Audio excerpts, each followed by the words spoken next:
may mga ilang nanawagan na magbitiw sa pwesto si Pangulong Ferdinand Marcos Jr. Nabahiran nga ng gulo ang protesta na pinangunahan ng United People's Initiative dito sa People Power Monument. May ilang nanawagan na magbitiw sa pwesto si Pangulong Ferdinand Marcos Jr. pero agad itong sinaway ng mga pulis. Mahigpit kasi ipinatutupad ng Quezon City Police District ang nakasaad sa napagkasunduan nila at ng mga organizer na hindi papayagan ang mga seditious statements at mga panawagang maaaring magpagulo sa payapang pagdaraos ng programa. Bumalik din naman kalauna sa normal ang aktibidad sa lugar. As of 5 p.m. aabot sa mahigit 2,000 ang crowd estimate dito ayon sa Quezon City Police District.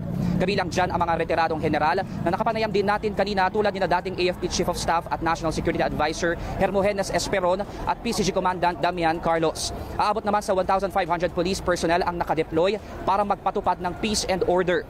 Katuwang din ng mga pulis ang lokal na pamahalaan ng QC na nagtalaga naman ng higit 1,000 tauhan para sa pangangasiwa ng trapiko. Bukod sa EDSA, may isa pa nilang area of concern ang mga otoridad sa House of Representatives kaya nagpadala rin doon ng 250 pulis. Magtatagal naman ang programa hanggang alas 10 ng gabi mamaya at para kay Esperon mahalagang may managot sa mga katiwaliang nangyayari ngayon sa bansa. Gusto rin nilang isulong ang pagrebisa sa saligang batas para mabago ang sistema ng gobyerno at bagamat hindi nila nilinaw kung forma ng gobyerno ang nais nilang mangyari.